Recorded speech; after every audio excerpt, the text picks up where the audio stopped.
Olá, seja bem-vindo. Está no ar o 27 Segundos pela RCTV, canal 27 da NET Digital. Eu sou Hermes de Luna e vamos direto às imagens do que foi notícia, o que virou manchete no dia de hoje em 27 segundos pelas lentes da RCTV.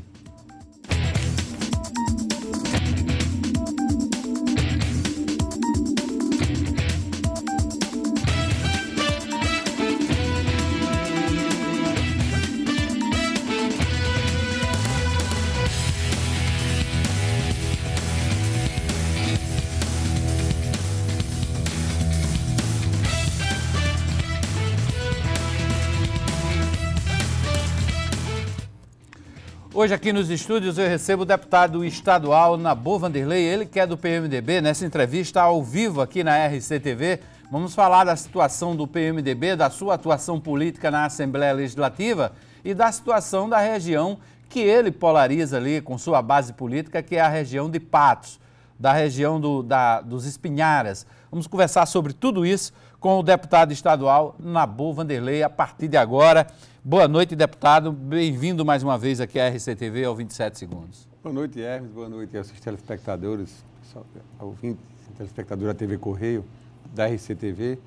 Prazer estar aqui mais uma vez participando desse programa que tem uma audiência imensa e à sua disposição para qualquer pergunta que você queira. Deputado, vamos começar pela Assembleia Legislativa. Como é que está a sua atuação lá? Como é que o senhor observa essa atual legislatura? Olha, está indo bem. Acho que a gente tem, depois do segundo ano já de mandato, já entrando no terceiro ano de mandato, a gente já tem um conhecimento maior do andamento da casa, de como funcionam as comissões, de como funciona a parte plenária. Tivemos, nesse primeiro biênio, a oportunidade de fazer parte da mesa diretora da casa. Isso nos deu uma experiência realmente muito grande com relação ao trabalho e à tramitação dos projetos na casa. E agora, um pouco mais livre, a gente está com mais tempo para fazer o trabalho parlamentar como um todo, na apresentação de projetos de lei, na discussão dos projetos na casa, e com mais tempo também para atendermos a demanda dos nossos municípios, das reivindicações dos prefeitos, de estarmos aí junto ao governo, intermediando as ações e procurando fazer o melhor pela nossa Paraíba e para atender a demanda do nosso povo. O mandato tem atendido às suas expectativas? O senhor está dentro do que o senhor esperava, o mandato? Está sim. A gente que vem do Executivo, a gente tem um pouco mais de dificuldade, porque quando você está só no Legislativo, você já se acostuma com aquilo. Mas quando a gente vem do Executivo, quando a gente tem a oportunidade de executar e decidir, a gente sente um pouco de dificuldade, porque a gente quer dar mais agilidade às coisas, a gente quer dar mais rapidez na decisão e no parlamento é diferente. Você você apresenta os projetos, os requerimentos, você tem que estar levando as demandas para o governo, para que ele possa dar as definições, dar as soluções. Então, no começo, a gente teve um pouco mais de dificuldade com relação a isso. Mas agora já estamos transitando bem e entendendo que as coisas não é no tempo que a gente quer dentro do parlamento, como é no Executivo. Deputado, o seu partido, o PMDB, ele apoiou a eleição de Luciano Cartacho. Alguns deputados hoje seguem o governador Ricardo Coutinho, mas tem outros dentro do PMDB que seguem a base, principalmente a base de oposição. O partido vai permanecer assim até as eleições de 2018? Vai continuar uma parte com a situação, outra parte com a oposição? Eu espero que não. Eu espero que a gente possa chegar a um consenso aí com relação à unificação do PMDB. Claro que o PMDB é um partido democrático, um partido que tem diversas correntes, não só a nível de Estado, mas a nível nacional. E foi assim desde a época da ditadura, quando o PMDB foi a grande mãe que abrigou todos aqueles que tinham posições contra a ditadura militar. Todos eles se abrigaram dentro do PMDB e depois, com a redemocratização do país, muitos deles procuraram outros partidos para dentro da sua ideologia. Então, a gente tem essa diversificação de opiniões dentro do partido. Mas eu espero que a gente possa trabalhar a unificação. O PMDB é um partido grande, é um partido forte, é um partido que tem uma história de serviços prestados à Paraíba. de serviços prestados ao país. E o que nós queremos é que a gente possa trabalhar essa unificação e o fortalecimento do partido, para que no próximo ano a gente possa estar aí discutindo nomes para a sucessão do governador Ricardo Coutinho, nomes para o Senado Federal, com uma chapa forte para disputar o mandato de deputado federal e deputado estadual, e que a gente possa continuar sendo esse partido grande. Na última eleição nós somos vitoriosos. Nós elegemos um senador da República, elegemos 3 deputados federais e 4 deputados estaduais. Então, isso demonstra a força do partido, a força da militância que existe, que são aquelas pessoas que só votam no PMDB, que acreditam na história do partido. Então, é isso que a gente tem que se pegar com isso e procurar fortalecermos. E no próximo ano a gente vai decidir, ver qual o melhor para a gente. Que eu ainda acho que a melhor opção para nós é o partido ter candidatura própria. Nós temos nomes para disputar a eleição. Isso foi decidido dentro dessa última reunião que nós fizemos, a questão da unificação e do fortalecimento do partido, e com o senador Zé Maranhão colocando o nome à disposição do partido para uma disputa, não lançando candidatura, mas colocando o nome à disposição para que a gente possa lá na frente fazer essa discussão mais aprofundada e quem sabe saímos aí com a candidatura de um homem que tem uma história de vida, de trabalho, que por 3 vezes governador do estado, levou obras para todos os recantos do município, que trouxe desenvolvimento para o nosso estado, tem 60 anos de vida pública, com muita retidão, com muita seriedade. Eu acho que é isso que a gente está precisando, para continuar esse trabalho que vem sendo feito pelo governador Ricardo Coutinho, só alguém com a experiência, com o talento e com a coragem de trabalhar que tem o senador Zé Maranhão.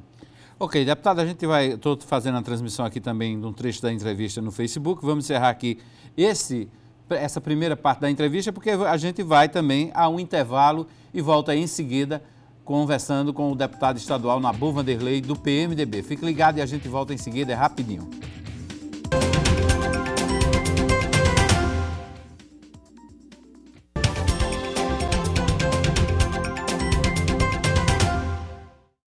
De volta com 27 segundos pela RCTV. Olha só, as obras do eixo norte da transposição do Rio São Francisco estão paradas. A firma ganhou a licitação, mas houve um processo na Justiça e uma ação judicial interrompeu a volta dos trabalhos. Essa decisão da Justiça, que suspendeu novamente as obras do eixo norte da transposição, lembrando que o eixo norte vai chegar ali pelo Alto Sertão da Paraíba, traz atraso não só nas obras, mas revolta na população que esperava a chegada das águas em tempo recorde, já que o eixo norte estava bem mais adiantado do que o eixo leste, que já foi entregue. Hoje, na Assembleia Legislativa, o assunto repercutiu. Vamos acompanhar a reportagem de Simon Cavalcante. Na tribuna da casa não deu outro assunto. Os deputados presentes voltaram a se revezar nos discursos para demonstrar preocupação com a notícia de que comarcas seriam fechadas e entrâncias rebaixadas pelo Tribunal de Justiça da Paraíba. Medida que, segundo os parlamentares, prejudicaria municípios e o acesso à justiça pela população. Nós sabemos a dificuldade do acesso à justiça, principalmente no interior da Paraíba. A população... hoje, muitas comarcas ainda existem, não tem juízes titulares, membros também do Ministério Público. Então, se já existe essa precariedade, né? Não é suficiente para atender as demandas, inclusive dificultando o acesso. Imagine com a extinção de comarcas, vou dar um exemplo, Pilões, e passar a comarca de Pilões a comunidade de Pilões ser atendida em Serraria e também a comunidade de Arara em Serraria, isso traz uma dificuldade. Nós já vimos audiência para o presidente da Assembleia se inseriu nessa luta e vamos ter uma audiência com o presidente Joás de Brito Pereira Filho para dizer o que está acontecendo, o que é que está por trás para que o Tribunal de Justiça tome essa decisão tão drástica. Segundo o deputado Jeová Campos, 26 comarcas seriam extintas e 19 entrâncias rebaixadas. Medida que, se for confirmada, deverá ser questionada na Justiça pelo parlamentar. Se tiver, de fato, prosseguimento nessa decisão de extinguir comarcas ou rebaixar comarcas sem um critério técnico, eu sim irei ao Superior Tribunal de Justiça e ao Conselho Nacional de Justiça para reverter essa decisão. Não posso aceitar. Se há razão para ser deputado, essa é uma das razões. Outro assunto que vem preocupando os parlamentares é a suspensão da licitação das obras do eixo norte da transposição do Rio São Francisco pelo Tribunal Regional Federal da Primeira Região. Uma liminar foi expedida acatando o pedido de uma das empresas envolvidas no processo licitatório. Eu acho que o juiz prejudicou ao Nordeste, atendendo uma solicitação jurídica de uma construtora que se disse prejudicada, mas que ela, na verdade, como bem falou o deputado Jeová Campos aqui na tribuna da Assembleia, não tinha a mínima condição de executar essa obra. Espero tão somente que a decisão seja rápida. Vamos voltar a conversar com o deputado estadual Nabor Vanderlei, do PMDB. Deputado, dois temas interessantes hoje na Assembleia. Primeiro é essa história do Tribunal de Justiça querer reduzir o número de comarcas no estado. Na sua região também tem comarcas que podem ser atingidas? Olha, Hermes, tem sim. Preocupante a situação. A gente tem sido cobrado pela população por conta dessa notícia, um vazamento de uma notícia, uma coisa que o próprio presidente do Tribunal de Justiça reconheceu hoje, que ainda está em estudo, ainda está em análise dentro do tribunal, mas que vazou a informação e deixou em polvorosa a população desses municípios. Ainda sábado nós participamos de uma audiência pública na Câmara Municipal de Nova Olinda, tratando de temas como a questão da estrada, mas também a Câmara preocupada com a situação. Nova Olinda é atendida lá na comarca de Santana dos Garrotes, que está dentro dessa programação de ser extinta, e vai ser incorporada a Piancó. Mas nós temos também na região São Mamede com o mesmo problema, que vai ser incorporada a Santa Luzia, e assim diversos casos no estado. E isso preocupa a todos nós, porque eu entendo que, apesar das dificuldades levantadas pelo presidente do Tribunal de Justiça, com relação à diminuição dos recursos, mas eu entendo que a Justiça ela tem que encontrar outros meios de se resolver essa situação. A Justiça ela tem que estar mais perto da população e não se afastar do povo. Eu vi depoimentos lá em Nova Olinda de pais de família, de pessoas aposentadas, preocupados com isso, porque a distância de Nova Olinda para Santana são poucos quilômetros, talvez 12, 15 quilômetros, alguma coisa assim. E quando vai para Piancó, é quase 3 vezes a distância. E eu vi esse depoimento lá dizendo, olha, a gente vai para Santana dos Garrotes, é perto, mas para Nova Olinda a distância é maior. A gente muitas vezes não tem o dinheiro nem da passagem. Já teve casos que foram diversas viagens e a audiência é adiada, eles têm que voltar para casa, marcar outro dia, e adiadas 2, 3 vezes. E isso preocupa porque vai atingir diretamente o cidadão que precisa, que acredita na justiça, que tem na justiça a guardiã dos seus direitos. Eu acho que nós temos que encontrar uma solução que não seja a extinção de comarcas, que possa ser encontrar outra solução para resolver esse problema. Claro que tem a questão da gestão. Hoje, todos os gestores são cobrados muito a redução de gastos, a economicidade, mas a justiça é uma coisa primordial na vida de qualquer cidadão. E quanto mais perto ela estiver da população, quanto mais perto ela estiver das pessoas que precisam da justiça, melhor será a qualidade do seu atendimento. Isso preocupou a todos nós na Assembleia. O presidente, o deputado Gervásio Maia, solicitou uma audiência ao presidente do Tribunal de Justiça, o desembargador Joás, que recebeu-nos de uma forma rápida hoje, foi solicitada ontem e hoje ele já nos atendeu. Foram 22 deputados, para você ver o tamanho da preocupação, foram 22 deputados estaduais. Porque atinge o estado todo, né? Atinge o estado todo. Para você ver o tamanho, foram 22 deputados estaduais, porque nós estamos sendo cobrados em toda a nossa região. Todo dia nós recebemos mensagens das pessoas preocupadas com isso.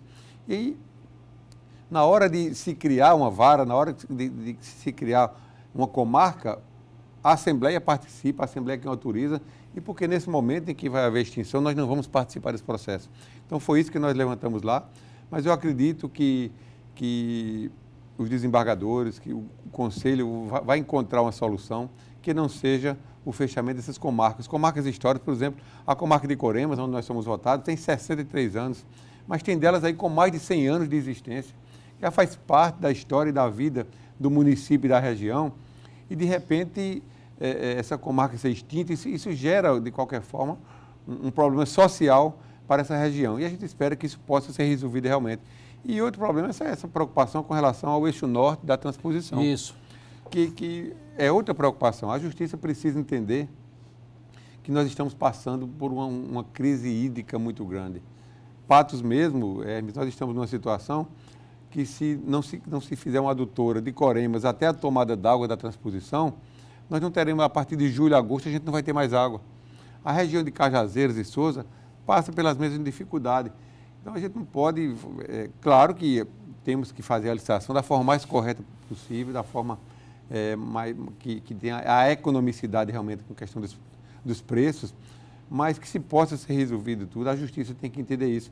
Para não acontecer o que a gente viu na questão do eixo leste, quando o Ministério do Trabalho, acho que é o Procurador do Trabalho, queria paralisar a obra por conta do transporte do pessoal, por conta de capacetes, coisas pequenas, claro que tem que ter essa preocupação, não estou dizendo que não tem, mas que em vez de paralisar, se chamasse, se resolvesse o problema, para não prejudicar uma população como um todo. Porque se falta água, você imagina Campina Grande sem água? Então, muito ruim, muito ruim. O problema é sério. A água chegou a Campina.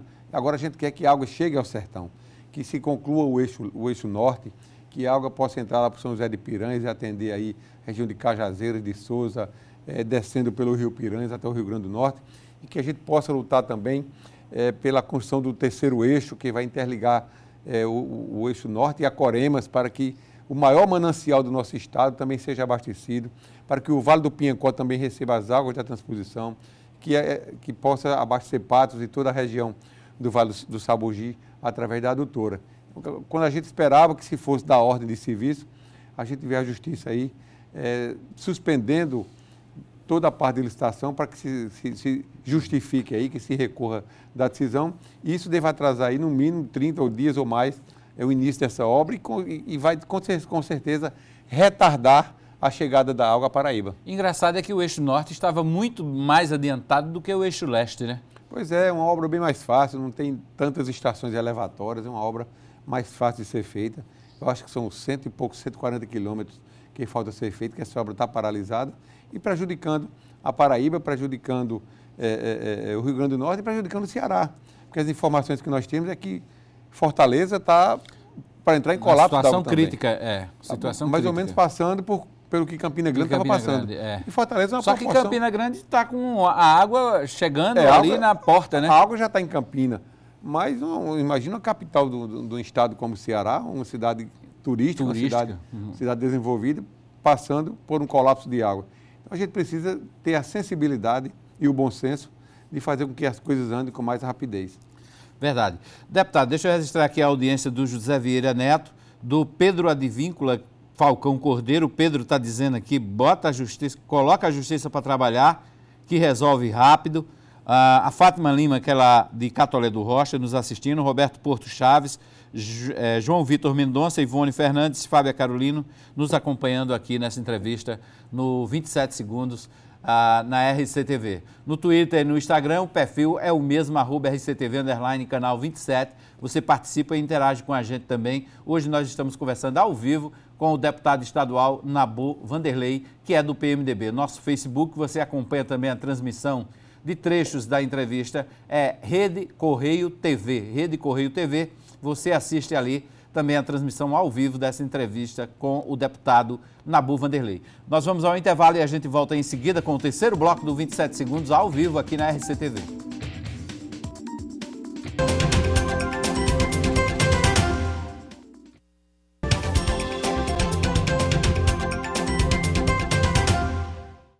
De volta com o 27 Segundos, terceiro bloco do programa, conversando com o deputado estadual Nabor Vanderlei. Nós voltamos a conversar com o deputado, ele que é do PMDB, está na base de situação na Assembleia Legislativa, apesar do PMDB, em nível estadual, fazer oposição ao governador Ricardo Coutinho. Deputado, o senhor falou que defende a candidatura própria ao governo do estado, mas se não houver candidatura própria, porque o senador José Maranhão, numa entrevista até que surpreendeu pelas declarações dele, disse que nenhum partido tem pré-candidato lançado, ou seja, incluiu o PMDB, incluiu o nome dele. Apesar daquela reunião da executiva, todo mundo saía dizendo que Maranhão tinha aceitado ser pré-candidato. Se o partido não tiver pré-candidatura, qual seria a sua proposta para o partido? Apoiar o nome, uma coligação com o PSB do governador Ricardo Coutinho? Veja bem, Hermes, está muito cedo para a gente tratar com relação à candidatura. O que foi decidido na nossa reunião do PMDB foi que o senador Zé Maranhão colocou o nome à disposição. Então, não houve praticamente um lançamento de pré-candidatura. Acho que é um nome que merece todo o nosso respeito e, com certeza, tem o reconhecimento do povo da Paraíba. Essas discussões vão ser feitas mais na frente. Eu defendo uma linha, claro que a gente respeita a opinião de todo mundo, de todos dentro do partido, e cada um tem a sua linha de pensamento, mas eu defendo que que o PMDB siga uma linha mais que represente a cara do partido, a história do partido, a história do PMDB, e que a gente possa manter esse diálogo de conversações com os partidos PSB, com os partidos que seguem essa linha mais à esquerda. Pela história, pela vivência que já tem, problemas existem em todos os partidos, a gente tem problemas dentro das nossas casas, então esses problemas que existem entre os partidos, nada impede que se converse, que se possa resolver, mas o que a gente defende é que realmente se siga nessa linha, e eu defendo mais essa linha, que a gente possa abrir o diálogo com o PSB e com os partidos que fazem parte da base do governo do Estado. Nós ajudamos a eleger o governador, tivemos um candidato no primeiro turno, no segundo turno nós apoiamos a candidatura do governador Ricardo Coutinho, pela história, pelo trabalho, pelo que a gente está vendo, por onde a gente anda no nosso Estado, de um governo que tem procurado levar desenvolvimento a toda a região, governo que está seguindo uma linha realmente de austeridade, de zelo com a coisa pública, porque com todas essas dificuldades, porque passam os estados brasileiros, porque passa o nosso país, nós estamos vendo a nossa pequenina Paraíba organizada, com as obras acontecendo, com o pagamento dos servidores em dia, com recursos para fazer as obras, muitas delas com recursos próprios, para as contas partidas. Então, é um Estado que está organizado, um Estado que está estruturado, graças realmente à forma de gerir a coisa pública que tem o governador Ricardo Coutinho, realmente preocupado com as obras e com as ações que são importantes para o nosso Estado. E, claro, o que a gente quer é que o Estado continue avançando, o que a gente quer é que o Estado continue crescendo, que o Estado continue se desenvolvendo. Nós não podemos retroagir, nós não podemos retroceder, e o que nós defendemos é que a gente possa seguir nessa linha junto com o governador, junto com o PSB, que o PMDB possa seguir, até porque é a nossa história. Eu não me vejo, por exemplo, dentro dessa história do partido que a gente tem toda uma vida, desde pequeno, seguindo o PMDB, está no palanque junto com o PSDB, que a gente sempre criticou a forma de governar, o jeito a oportunidade que eles tiveram e praticamente não fizeram nada pelo nosso Estado. Então, é um estilo totalmente diferente do que a gente vive. Nós somos do trabalho, nós somos do progresso, do desenvolvimento.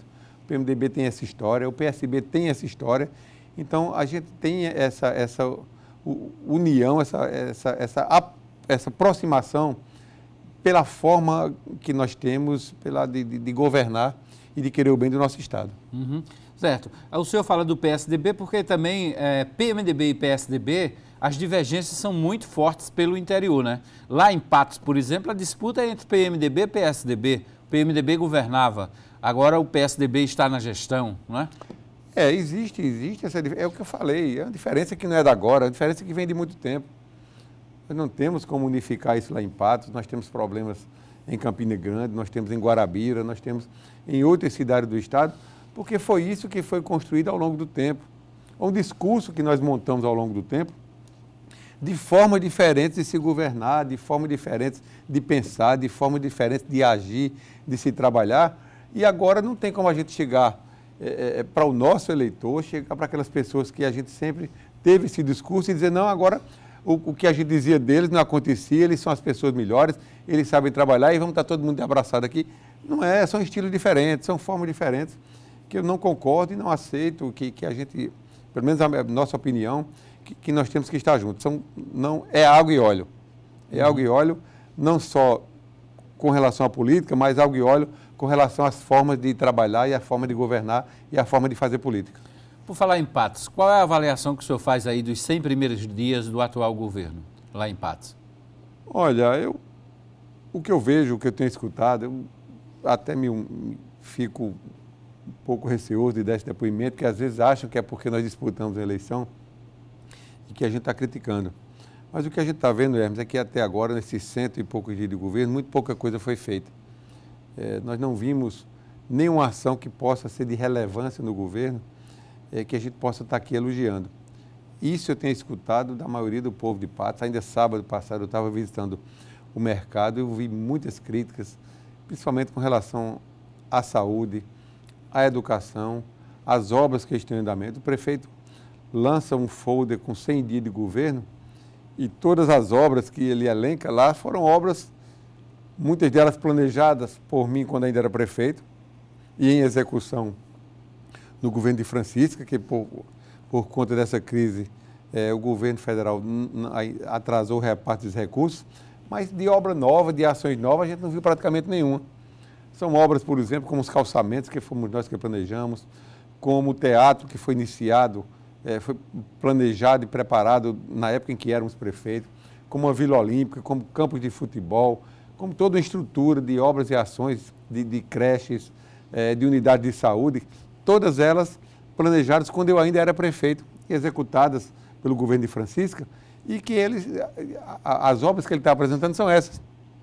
Diferentemente de quando eu assumi a prefeitura, ele agora recebeu, quando ele assumiu o governo, o prefeito atual recebeu em caixa, em dinheiro, quase 20 milhões de reais de venda de folha, de repatriação, de uma ação do Fundef, que foi dentada quando nós éramos prefeitos. Então ele recebeu uma prefeitura, além de recurso em caixa, mais de 30 milhões de obras em andamento, para que ele dar continuidade. Quando assumimos a prefeitura em 2005, que recebemos deles, não tinha nenhum recurso empenhado, não tinha nenhuma obra em andamento. Nós partimos praticamente do zero para reconstruir uma cidade e com 100 dias a gente já pôde apresentar muita coisa. Mas ele fez um discurso quando assumiu que assumiu uma prefeitura quebrada. Mas não tinha prefeitura quebrada. É o discurso de quem já sabia que não ia ter a competência de administrar. A estrutura pronta, a cidade pronta, preparada, com asfalto, com calçamento, com escolas, com quase todas as unidades de saúde funcionando em prédios próprios, com estrutura de arrecadação que nós implementamos, de cadastro de IPTU já tudo feito, com fotografias georreferenciadas, tudo cadastrado os imóveis, com código tributário atualizado, funcionando, com todos os setores funcionando bem. Não tinha esse caos que ele falava. Ele plantou isso para tentar ganhar a eleição por conta dos problemas que aconteceram lá, mas na realidade não existia isso. Ele recebeu uma prefeitura estruturada, quase sem nenhuma dívida e com muito dinheiro em caixa e com muito recurso empenhado e obras em andamento. Só precisava botar o pé no acelerador e fazer a cidade crescer. A semente que nós plantamos em Patos, e modéstia à parte, quem vai a Patos vê o trabalho que foi realizado, Hermes, para transformar aquela cidade. Hoje nós estamos recebendo lá um shopping que está sendo construído. O Atacadão está chegando em Patos, o Grupo Carrefour está levando um Atacadão para Patos. E ele aparece como, não, está chegando, fui eu que trouxe. Não foi ele que trouxe, já começou antes. Foi porque preparamos a cidade para crescer, porque colocamos o salário em dia, porque a cidade está quase toda asfaltada, o servidor recebendo em dia, a iluminação pública toda pronta, todas as praças recuperadas e construídas, os bairros da cidade, você chega nos bairros, tudo é asfalto, é calçamento. Então, a cidade está estruturada. Isso fez com que os investidores vissem realmente o potencial que Patos tem de crescer. E a gente se preocupa com isso, porque se para essa forma de trabalhar, se muda o estilo de governar, se não se tem ações importantes que tem a visão de futuro, termina a gente retroagindo e isso quem vai perder não é Nabor, não é Hugo, não é Francisco, mas quem vai perder é a população que está lá e que acredita e que tem realmente a confiança no crescimento da cidade.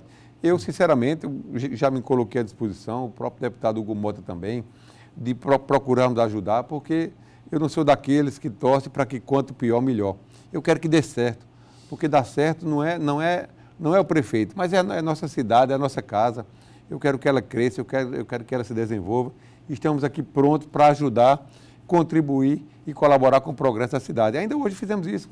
Vieram 2 vereadores da oposição, ligados ao prefeito, nos procuraram aqui para ver alguns pleitos com relação ao transporte alternativo.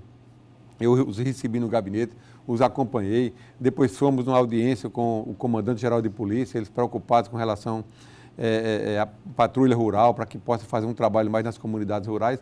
Então, somos adversários, mas não somos contra o crescimento da cidade. E o que eu puder ajudar, nós vamos fazer para que Patos cresça. Tá, deixa eu registrar a audiência do José Muniz do Nascimento, do Luiz André, do Ataíde Melo, que estão também nos assistindo, acompanhando essa entrevista do deputado Nabu Vanderlei, ele que é do PMDB, deputado estadual, que tem base em atuação política lá em Patos. A gente vai a mais um intervalo e volta em seguida com o 4º e último bloco do 27 Segundos, ao vivo, aqui na RCTV.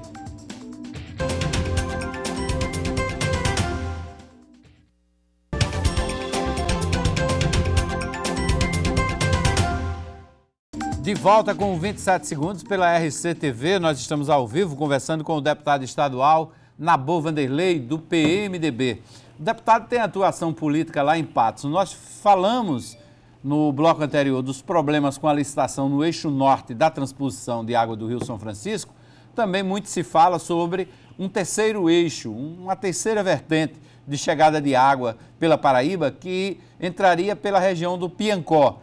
E serviria ali para aquela região também de Patos. Não sei se a água chegaria exatamente a Patos, mas entraria ali pela região do Piancó, abasteceria vários municípios com problema de água naquela região do Vale do Piancó. Deputado, como é que está a situação hoje do abastecimento de água em Patos?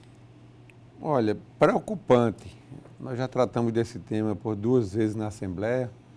Já tive com o secretário João Azevedo, já tivemos com o ministro Helder Barbalho tratando sobre esse assunto, porque até agora não tivemos problema de falta de água em Patos. Mas como os açudes que abastecem Patos, que é a Farinha, o Jatobá, o Capoeiras, quase que não pegaram água, e nós dependemos muito da adutora, que traz água do Rio Piancó para Patos, a captação é lá em São Bentinho. Com a pouca água dos açudes Coremos Mãe d'Água, então a gente está praticamente entrando no colapso d'água.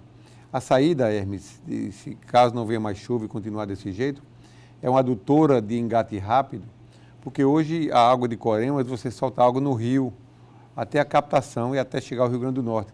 Então o desperdício de água é muito grande e pela quantidade de água que tem, se for continuar desse jeito, ela não dá, talvez chegue no mês de julho ou agosto. Então, o governo já está com um projeto pronto de fazer uma adutora de engate rápido e um bombeamento de dentro do açude de Coremas até a captação, sem ir pelo leito do rio. São 50 quilômetros de distância, aproximadamente. E essa água indo pela tubulação, a gente vai ter uma economia grande de água, vai evitar um desperdício grande e emergencialmente, talvez seja a saída para garantir o abastecimento da água. Não é só Patos. São 24 municípios que são abastecidos por essa adutora, que foi construída pelo governador Zé Maranhão. Aí vem São Bentinho, Condado, Malta, São José de Espinharas, Patos, todo o Vale do Sabugi, aquela região de Cacimba, de Areia, Quixaba, até Assunção, aí vai para São José do Bonfim. Então, toda essa água é tratada em Patos e de Patos distribuída através da adutora para toda essa região. E se faltar água para Patos, vai faltar para toda essa região, do Vale do Sabugi, para todo canto.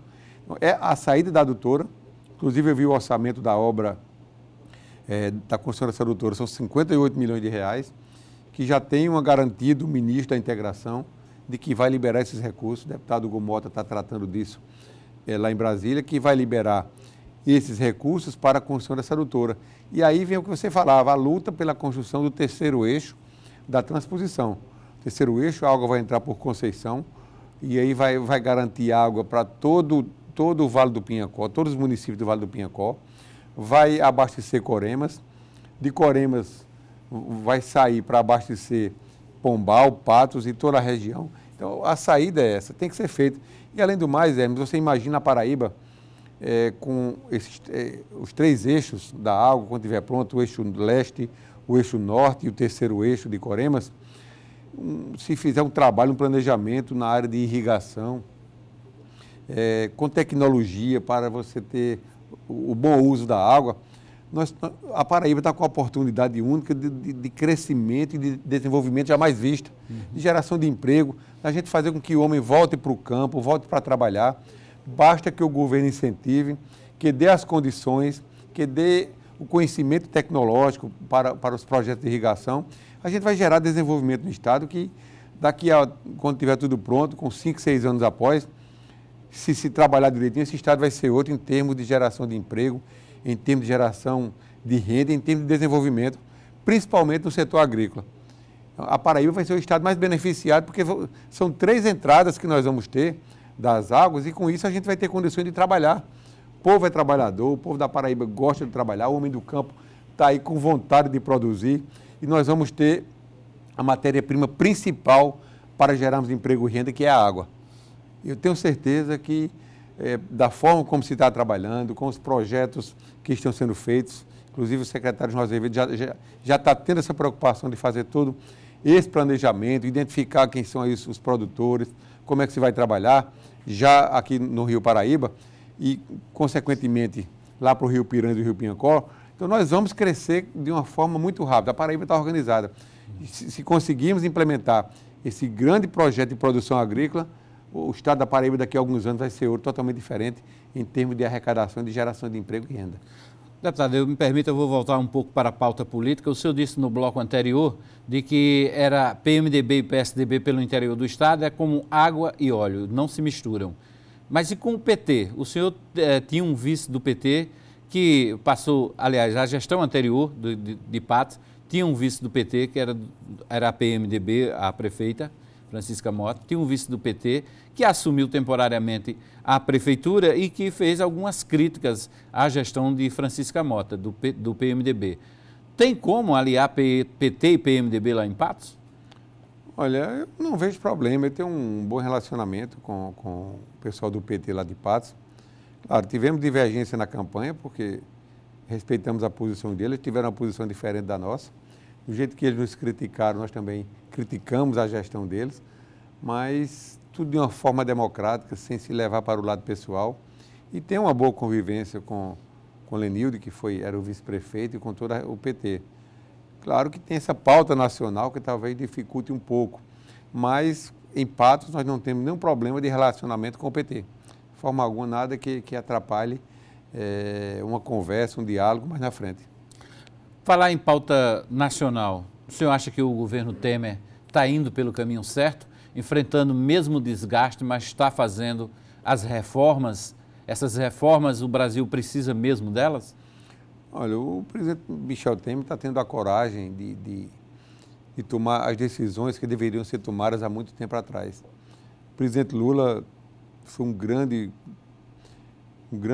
fez um grande governo, trabalhou muito, melhorou consideravelmente a vida do povo da Paraíba e do povo brasileiro, Hermes. Tirou aquele povo mais carente da miséria, não sei o preço que se pagou para isso, mas melhorou a vida das pessoas, melhorou o nosso país, melhorou a economia. Eu fui prefeito na época em que Lula era presidente e a gente pôde fazer muitas obras e muitas ações graças a projetos como o PAC e como outros mais, que, principalmente na área social, que deu qualidade de vida àquelas pessoas mais simples, aquelas pessoas que mais pobres, aquelas pessoas que viviam em condições quase subhumanas. A presidente Dilma não teve a coragem de tomar as medidas que deveriam ser tomadas na economia, talvez por conta de um processo de reeleição, e quando foi cuidar já tinha perdido o bonde, podemos dizer assim, da economia. E agora o presidente Michel Temer está tomando as medidas que têm que ser tomadas para que a gente lá na frente, que os nossos netos, os nossos filhos possam ter a esperança de ter um país melhor, A gente precisa ter cuidado apenas com algumas reformas, como por exemplo a reforma da Previdência, da forma como ela está vindo, nós não concordamos com ela, somos totalmente contra, principalmente mexer nos direitos que já são assegurados, mexer na aposentadoria do homem do campo. Nós somos nordestinos e a gente convive todo dia com o homem do campo E o homem do campo, o Hermes, ele, apesar de não contribuir, mas a gente não vê, eu não vejo como o homem do campo tem uma aposentadoria. O que o homem do campo tem é uma contribuição social, porque ele chega na idade, convivendo com essas secas, com o que ganha, dando quase que praticamente para o seu sustento da sua família, e olhe lá, e quando chega uma certa idade que não pode mais trabalhar, o governo lhe dá essa contribuição social para ele poder viver o restante da sua vida, tendo com que fazer a sua feira, com que sustentar a sua família. Então, nós não podemos aceitar que se mexa nesses direitos garantidos que o povo brasileiro conquistou através de muita luta. Somos contra essas reformas. Claro que alguma coisa tem que ser feita. Nós não podemos dizer, e com relação a que somos contra, é que somos contra tudo. Alguma coisa tem que ser feita. Algumas concessões têm que ser abertas. E para que o país possa voltar a crescer, para que a gente não entre aí num colapso total. Agora, isso com muito diálogo, com muita conversa, sem ser de goela abaixo, e aí o povo brasileiro está se mobilizando contra essas reformas, está indo para as ruas para dizer que não aceita da forma como está, e eu acho importante realmente essa mobilização, ela tem que acontecer para abrir os olhos dos governantes, dos nossos representantes do Congresso Nacional, para que eles não votem essa reforma da forma como está, tirando os direitos do povo brasileiro. Então, nós somos contra essa reforma da Previdência da forma que está aí, mas que o presidente está indo no caminho certo, tomando as medidas necessárias para que a gente possa voltar a crescer, para que a gente tenha esperança de que o país vai andar para frente, que a gente possa, o empresariado possa trabalhar para gerar mais emprego, para gerar mais renda, para melhorar a vida das pessoas. Infelizmente, alguém tem que pagar um preço e a hora de fazer isso é agora. Mas essa fatura não pode ser transferida para o PMDB, não? O senhor não teme de que haja incompreensão do eleitor de uma forma geral e os próprios PMDBistas paguem um preço alto por conta dessas reformas? Olha, eu acho que o preço vai ser pago, não só o PMDB, mas os partidos todos vão pagar. Até os partidos que estão na oposição hoje, como o PT e outros que tiveram a oportunidade de fazer, estão pagando um preço aí. A gente está vendo como é que está o país. Nós estamos numa insegurança muito grande, ninguém sabe como é que vai ser amanhã, ninguém sabe que medidas vão ser tomadas, ninguém sabe aonde vai chegar essas investigações. Então, o país passa por um momento de reestruturação na sua história, na sua vida, e todos nós temos que pagar um certo preço. Agora, temos que ter a consciência e a responsabilidade de que algumas medidas têm que ser tomadas, mesmo pagando um preço, para o crescimento do país. Mas tudo dentro do diálogo. Eu acredito que essa reforma da Previdência já houve vários recuos em alguns itens e tenho certeza que mais irão ter e que o Congresso Nacional não vai aprovar essa reforma da Previdência da forma como está aí. Tenho plena certeza disso, que com a mobilização da população, com o povo indo para as ruas e com a sensibilidade do Congresso, eu acho que muita coisa vai ser mudada nessa reforma da Previdência. Ok. Deputado Nabor Vanderlei, queria agradecer sua presença aqui no 27 Segundos na RCTV. Muito obrigado mais uma vez pela entrevista. Eu que agradeço a você, Hermes, agradeço a essa plateia qualificada que você tem aqui, abraçar a todos que nos assistem nesse momento e dizer que nós estamos aqui sempre à disposição de vocês, fazendo o nosso trabalho na Assembleia. Essa semana tivemos diversos projetos de lei importantes sendo apresentados. Ainda ontem aprovamos um projeto de lei que obriga a direção das escolas a informar os pais quando os alunos não faltarem aula, porque muitas vezes o pai manda o aluno para a escola, o aluno desvia o caminho e o pai pensa que ele está na escola e o diretor da escola pensa que ele não foi porque está com algum problema em casa. Então agora nós aprovamos esse projeto de lei que quando o aluno não estiver na sala de aula, o diretor da escola tem que comunicar ao pai que ele não foi, porque aí nessa aproximação a gente vai evitar muitas vezes que o aluno desvirtue o seu futuro e a sua vida. Então estamos na luta, estamos aqui à disposição e mais uma vez deixo um abraço a todos vocês que estão nos assistindo e continuo à disposição de vocês. Ok, deputado, mais uma vez, obrigado a todos também. Obrigado pela participação, pela interatividade, pela interação aqui com o 27 Segundos da RCTV. A todos uma boa noite. Amanhã estamos de volta aqui na RCTV, do seu jeito, para você.